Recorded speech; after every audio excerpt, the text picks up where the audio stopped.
Hello everyone. Class 11th की business studies की class में एक बार फिर से आप लोगों का स्वागत है। बेटे हमारा एक चैप्टर चल रहा था एमएसएमई एंड एंटरप्रेन्योरशिप। ठीक है, इसकी हमने लास्ट क्लास में देखा एमएसएमईज के बारे में।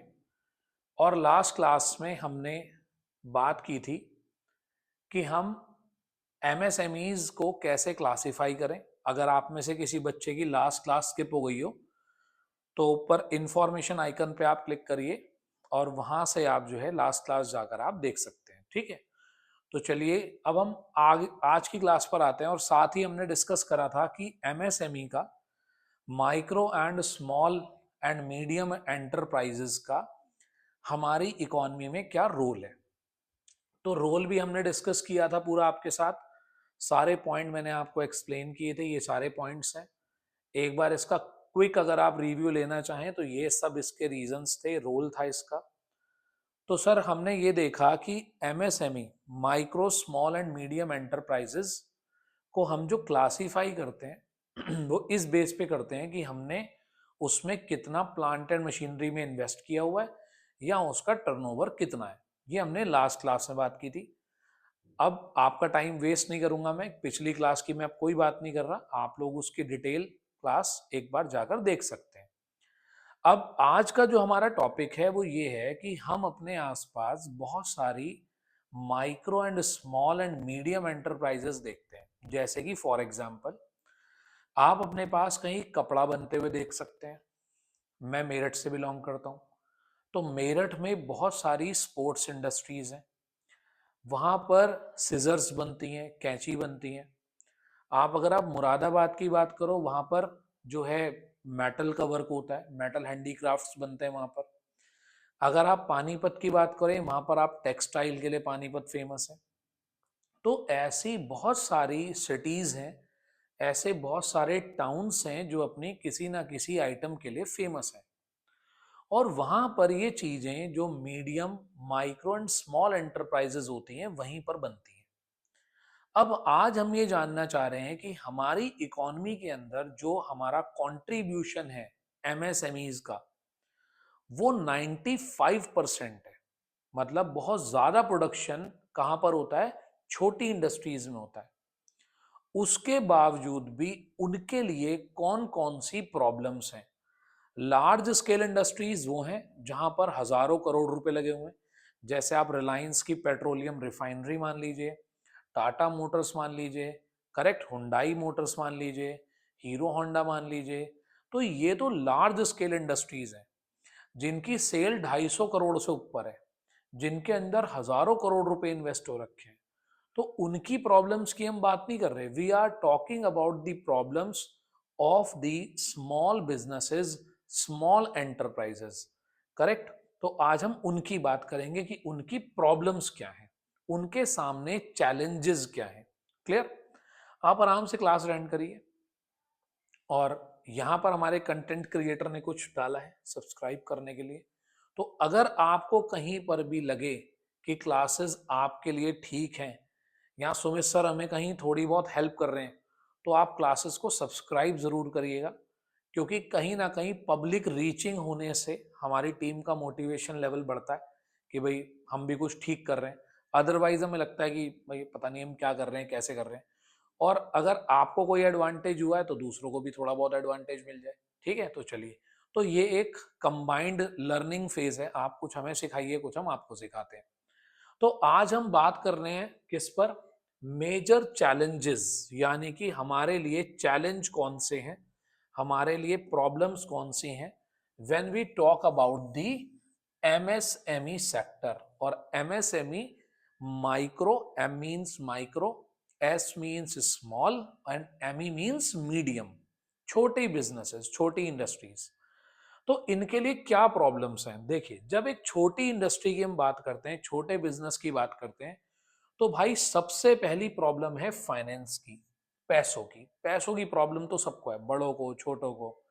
लेकिन in comparison to large scale industry, अगर आज के टाइम पे टाटा मोटर्स को 10,000 करोड़ की जरूरत पड़ेगी तो टाटा मोटर्स को 10,000 करोड़ आराम से मिल जाएंगे कहीं से। लेकिन अगर सोचिए एक छोटे कपड़ा मैन्युफैक्चर करने वाले को एक टेक्सटाइल वाले को, एक फर्नीचर वाले को अगर 1 करोड़ रुपए की जरूरत पड़ गई तो उसके लिए उस 1 करोड़ को अरेंज करना बहुत ही मुश्किल होगा। करेक्ट। तो पहली इनकी प्रॉब्लम होती है फाइनेंस। करेक्ट। मैंने अपनी लास्ट क्लास में भी एक बात बोली थी और मैं आपको शुरू से एक बात बोलता आया हूं कि बीएसटी में 11th या 12th अगर आपको बेहतरीन नंबर लेने हैं तो बीएसटी में नंबर लेने का सबसे बढ़िया तरीका है एनसीईआरटी की हेडिंग्स याद करना। करेक्ट। आप एनसीईआरटी की हेडिंग याद करो क्योंकि टीचर हेडिंग्स ही ढूंढ रहा होता है वहां पर कि भाई हेडिंग्स देखो क्या है।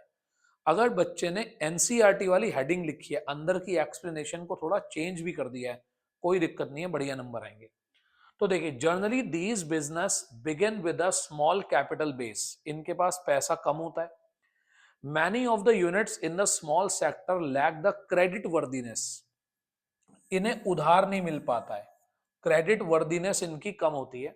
Required to raise as capital from the capital market. देखिए आप ये वर्ड समझते हैं थोड़ा बहुत, स्टॉक मार्केट कहते हैं इसको, स्टॉक मार्केट, कैपिटल मार्केट। तो इनके लिए कैपिटल मार्केट से पैसे लेना बड़ा मुश्किल होता है, लोग इनमें आसानी से इन्वेस्ट नहीं करते। आज अगर टाटा मोटर पब्लिक से पैसे मांगेगी तो लोग टाटा मोटर में इन्वेस्ट कर देंगे। अगर मैं सपोज करिए अपनी एक इंडस्ट्री बनाता हूं तो कोई इन्वेस्ट नहीं करेगा, हम नहीं जानते कौन है सुमित ग्रोवर। ठीक। तो देखिए, they heavily depend on the local financial resources. अपने आसपास अपने रिलेटिव से, मनी लेंडर से, दोस्तों से, एक दूसरे बिजनेसेस से ये लोग मोस्टली उधार ले लेते हैं। क्लियर। तो ये हमारा पहला प्रॉब्लम है कि फाइनेंस की प्रॉब्लम आती है किसको, स्मॉल स्केल इंडस्ट्रीज को। सेकेंड पॉइंट आता है रॉ मटेरियल। एक बड़ा छोटा सा एग्जांपल देता हूं। फॉर एग्जांपल कि कोई एक एक पर्टिकुलर प्रोडक्ट एक छोटी कंपनी भी बनाती है और एक बड़ी कंपनी बनाती है एक सेम इंडस्ट्री में। फॉर एग्जांपल कोल्ड ड्रिंक्स की बात करते हैं।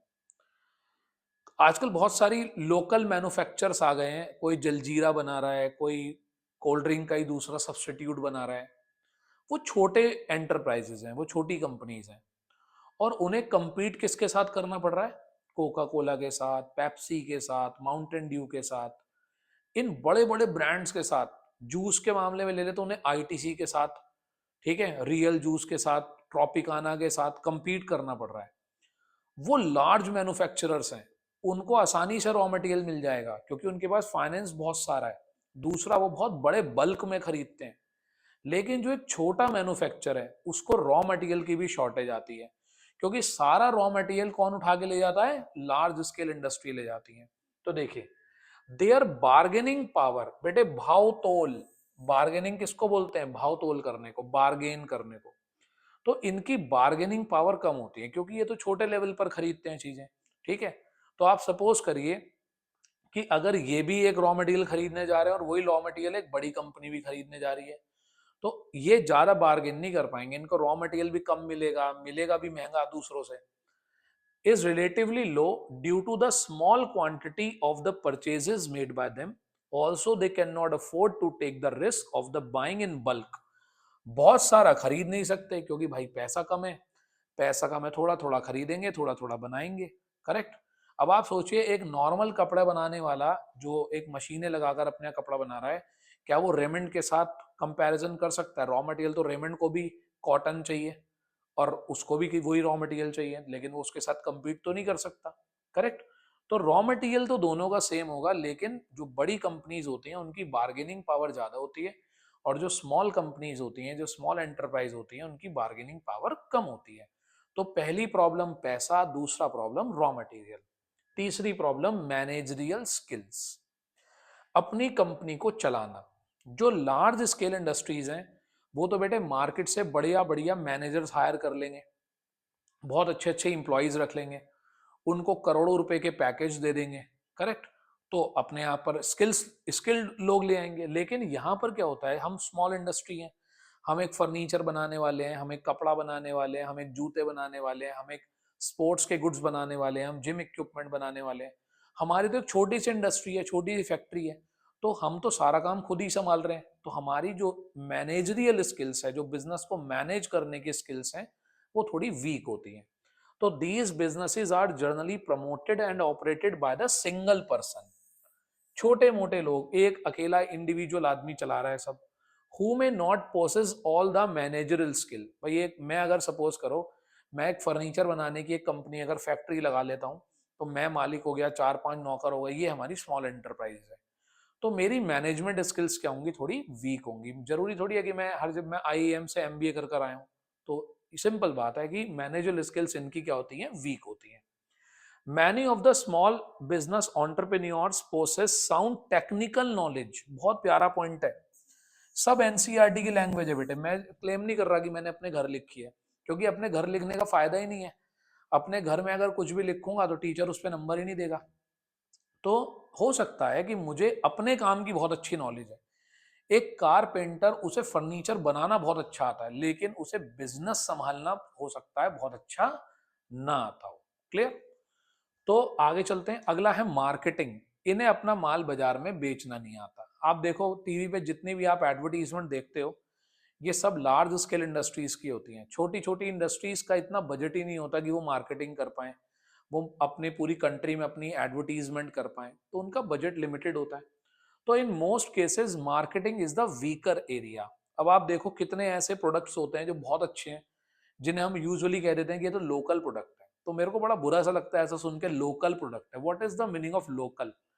हम लोकल उन चीजों को कह देते हैं जिनका हमने बहुत ज्यादा एडवर्टीजमेंट नहीं देखा, जिनसे हम बहुत ज्यादा इन्फ्लुएंस नहीं है, जो बड़ी बड़ी ऑर्गेनाइजेशंस नहीं बना रही हैं, बड़े बड़े बिजनेस नहीं बना रहे हैं, हमारे आसपास के लोग बना रहे हैं, हम उनको कह देते हैं कि लोकल है। तो लोकल का तो मतलब ये हुआ कि जो हमारे आसपास बना है। करेक्ट? जो बहुत ज्यादा पॉपुलराइज नहीं है, जो बहुत फेमस नहीं है, लेकिन प्रोडक्ट अच्छा है। ऐसे बहुत से प्रोडक्ट्स होते हैं। Organisations have therefore to depend excessively on the middle man. अब ये अपनी खुद की एडवर्टीजमेंट तो करते नहीं, तो ये मिडिल मैन पे यानी कि होलसेलर रिटेलर पे डिपेंड हो जाते हैं कि भाई ये मेरा प्रोडक्ट बेचेंगे तो मेरा प्रोडक्ट बिकेगा। करेक्ट? ऐसे आप देखो कितने, आप हल्दीराम्स का नमकीन खाते हो, हल्दीराम्स की एक बड़ी कंपनी है, लार्ज स्केल इंडस्ट्री है, लेकिन आप देखो आपके आसपास ऐसी छोटी छोटी बेकरीज होंगी, ऐसे छोटे छोटे बिजनेसेस होंगे जहाँ के बिस्किट, जहाँ के नमकीन आपको बहुत पसंद होंगे, बहुत पॉपुलर होंगे आपके सिटी में, लेकिन वो बेचारे अपने सिटी में ही हैं, उससे बाहर उन्हें कोई नहीं जानता, क्योंकि वो बड़े लेवल पर मार्केटिंग नहीं कर पाते। करेक्ट? नेक्स्ट आता है quality issue. Large scale industry के कंपैरिजन में इनके पास मशीन्स कम होंगी, इनका स्टाइल थोड़ा डिफरेंट होगा, और आजकल के टाइम की अगर मैं बात करूं तो टेक्नोलॉजी का यूज कम हो रहा होगा। तो इसलिए कभी कभी इनकी क्वालिटी से कॉम्प्रोमाइज हो जाता है। Many MSMEs do not adhere to desired standards of quality. Adhere का मतलब है फॉलो। करेक्ट? फॉलो नहीं करते बहुत ज्यादा क्वालिटी स्टैंडर्ड्स को। Instead they concentrate on cutting the cost. भाई गरीब आदमी क्या करेगा जब उसका माल महंगा हो जाएगा, बाजार में कंपटीशन को फेस नहीं कर पाएगा, तो वो सोचेगा यार कैसे भी करके इसे सस्ता बनाता हूं तभी बाजार में मेरा माल बिकेगा। तो कई बार ये कॉस्ट कटिंग के चक्कर में अपनी क्वालिटी से क्या कर देते हैं, कॉम्प्रोमाइज कर देते हैं। They do not have adequate resources to invest in quality research and maintain the standard of the industry. भाई इनके पास ऐसा तो है नहीं, जब बड़ी कंपनीज हैं वो तो रिसर्च भी करती होंगी, बहुत ज्यादा काम भी करती होंगी, तो कहीं जाके अपना प्रोडक्ट बनाती हैं। इनके पास उतना रिसोर्स नहीं होते। नेक्स्ट आता है हमारा कैपेसिटी यूटिलाइजेशन। इनकी जितनी कैपेसिटी है, ये उतनी कैपेसिटी को यूज नहीं कर पाते। मान लो बना तो सकते हैं 1000 यूनिट, लेकिन इनके पास 1000 यूनिट के ऑर्डर ही नहीं आ रहे। तो ऐसे में प्रोडक्ट की कॉस्ट भी क्या हो जाती है, बढ़ जाती है। देखिए, due to lack of marketing skills, क्योंकि जब मार्केट में आप बड़े लेवल पर एडवर्टीजमेंट नहीं कर रहे, चीज को बड़े लेवल पर लेके नहीं जा रहे, और lack of demand, many firms have to operate below full capacity, due to which their operating cost tend to increase. भाई देखो एक बड़ा सिंपल सा कॉन्सेप्ट है। आप अपने घर पे एक समोसा बनाओगे ना, बड़ा महंगा बनेगा। कितना काम करना पड़ेगा मम्मी को एक समोसा बनाने के लिए? पहले आलू उबालेंगी, फिर मैदा बनाएंगी, फिर उसके बाद उसको तलेंगी, 10 काम करेंगी। और अगर आप मार्केट से एक समोसा खरीदने के लिए जाते हो तो 15 या 20 रुपए का आ जाता है। करेक्ट? तो सिंपल सी बात है, हलवाई 15 या 20 रुपए में क्यों दे पा रहा है समोसा? क्योंकि वो लार्ज लेवल पर बना रहा है। तो जो जितनी बड़ी क्वांटिटी में बनाएगा उसका पर यूनिट कॉस्ट उतनी कम आएगी। इकोनॉमिक्स का कॉन्सेप्ट है ये। अब ये लोग बेचारे इतनी बड़ी क्वांटिटी में तो बनाते नहीं कि इनका बहुत कम आ जाए कॉस्ट, और लार्ज स्केल इंडस्ट्रीज बहुत बड़ी क्वांटिटी में बनाते हैं, तो उनकी कॉस्ट इनके कंपैरिजन में क्या आती है, कम आती है। तो ये अपनी कैपेसिटी का यूज नहीं कर पाते क्योंकि इनकी मार्केटिंग स्किल्स वीक होती हैं, डिमांड भी इनके प्रोडक्ट की कम होती है। आई होप यहां तक की बात डन। Next, global competition. ये आप देख पा रहे होंगे अपने आसपास, जिसे देखो made in China, made in China, हर बंदे के पास मेड इन चाइना है। तो जितना हम गुड्स बाहर से इंपोर्ट कर रहे हैं, जितना बाहर हम गुड्स बाहर से लेकर आ रहे हैं गुड्स, हम अपने यहाँ के मैन्युफैक्चरर्स के लिए क्या बढ़ा रहे हैं, कंपटीशन बढ़ा रहे हैं। करेक्ट। भाई आप सोचिए, जो चीज आप स्टेशनरी आइटम्स देखो, जब कभी आप मार्केट में जाएं तो यू विल बी सरप्राइज। मैं बहुत सारी जगह ऐसी गया जहां पर मैंने देखा कुछ ऐसे स्टोर्स बन गए हैं इंडिया में, जहां पर वो चाइना से केवल इंपोर्ट कर रहे हैं गुड्स और बेच रहे हैं। वहां पर स्टेशनरी आइटम आपको चाइना के मिल जाएंगी, होम डेकोरेटिव्स आपको चाइना के मिल जाएंगे, और जो चीजें हमारे लोकल मैन्युफैक्चरर्स बना रहे हैं, और उन्हें किससे कंपटीशन फेस करना पड़ रहा है, चाइना से और बाकी कंट्रीज से। तो सिंपल सी बात है कि these enterprises face competition is not only from the medium and large industry, मतलब अपने वालों से तो कर ही रहे हैं ये कंपटीशन फेस, साथ ही साथ जो ग्लोबल मार्केट के कॉम्पिटिटर्स हैं उनके साथ भी इनका बड़ा कंपटीशन रहता है, और बड़ी मुश्किल से इनका सर्वाइवल होता है।